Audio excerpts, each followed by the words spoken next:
بسم اللہ الرحمن الرحیم۔ السلام علیکم ڈاکٹر صاحبان، کیا حال ہے؟ ٹھیک ہے۔ یہ ایک میری پریکٹس کے مطابق انتہائی اہم سے بھی زیادہ اہم کیس ہے یہ، اور یہ اتنا کامن ہو چکا ہے ڈیو ٹو لیٹ میرجز کہ بس جس کی حد بھی نہیں ہے۔ Very very common condition and very distressing, physical as well as mental distress. چلیں، and the only cause which I have noticed is the late marriages and nothing else. Here you see کہ یہ جناب علی جو ہے نا، یہ uterus ہے، یہ اس کی سروکس ہے، اور یہاں سے یہ چوڑی ہوئی یہ اس کی باڈی ہے، اور یہ انڈومیٹریم ہے، اور انڈومیٹریم سے اوپر والا جو حصہ ہے یہ فنڈس ہے۔ سمجھ آ گیا نا؟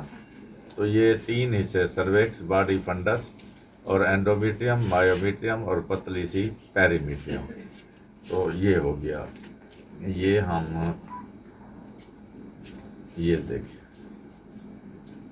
بلکہ یوں کر لیتے ہیں۔ اچھا، اب یہ دیکھیں کہ یہ یوٹرس کے پیچھے یہ رائٹ اووری پڑی ہوئی ہے، اس میں یہ فولیکل پڑا ہوا ہے، یہ فولیکل پڑا ہوا ہے۔ تو اووری کی نشانی کیا ہے؟ اس میں فولیکل ہوتے ہیں۔ تو اس میں یہ ایک سسٹ پڑا ہوا ہے نا، یہ سسٹ فل ہے ڈیبریز سے، تو اس کو ہم کہتے ہیں cyst full of low level internal echoes, low level internal echoes یا ڈیبریز۔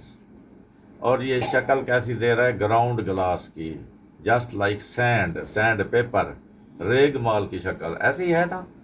تو یہ ایک اووری، اور دوسری اووری اس کے دیکھیں بالکل ساتھ پڑی ہوئی ہے، یہ ایک دوسرے کو یہ بالکل انہوں نے اٹریکٹ کر لیا ہے، کھینچ لیا ہے۔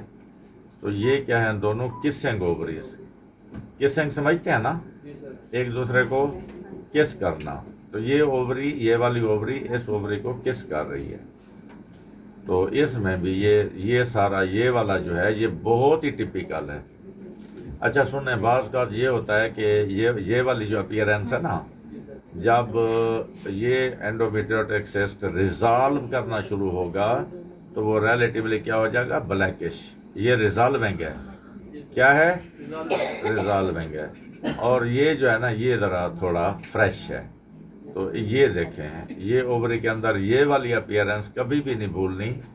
یہ ہمیں ایبڈومینل الٹرا ساؤنڈ سے بھی اکثر اوقات نظر آ جاتی ہے۔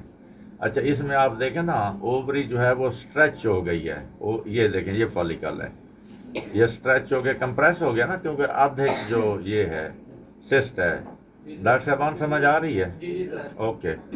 تو یہ ہے، یہ کون سا سسٹ ہے؟ چاکلیٹ سسٹ یا انڈومیٹریوٹک سسٹ۔ یہ دیکھیں دونوں اووریز آپس میں کس کر رہی ہیں نا، تو ان کی وجہ سے یہ جو سسٹ بنتی ہیں، انفلیمیشن ہوتی ہے، اور انفلیمیشن کی وجہ سے ایک دوسرے کو یہ آپس میں کھینچ لیتے ہیں، اور ان کی وجہ سے فلوپین ٹیوبز بند ہونے کا چانس 90% ہے، اور انفرٹیلٹی کا چانس بھی اتنا ہی ہے، 80-90%۔ ٹھیک ہے۔ تو پھر نارمل تو پریگننسی نہیں ہوتی، البتہ آئی وی ایف سے یا ایکسی وغیرہ سے جو ہے آئی وی ایف یا ایکسی سے یہ ہو سکتی ہے۔ تو یہ جناب کیس ہے انڈومیٹریوٹک سسٹ بائی لیٹرل کا۔ تھینک یو، اللہ حافظ۔